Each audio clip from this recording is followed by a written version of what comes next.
We do a quarterly written update. I think they're typically somewhere in the neighborhood of 8, 9, 10 pages. And it includes a little bit of a fund overview.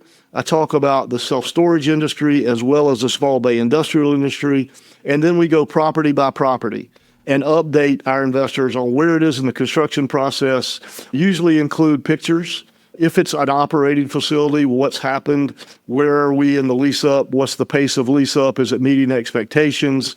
So the quarterly update is really the most critical piece of information we provide investors. And I think Van Isley, when he was with us on the podcast, mentioned that they're very appreciative of communication. And I think most of our investors are. I do that personally. It's not drafted by a staff member or somebody else. I sit down every 90 days and have a conversation with all our property management people and our construction folks, get very detailed updates if it's something I'm not up to speed on, most current information, and make sure all the information is correct, and then put it together in a document that goes out to investors. In fact, if you're listening to this podcast and you'd like to see what our quarterly updates look like, reach out and I'd be happy to send you the most recent Fund One quarterly update.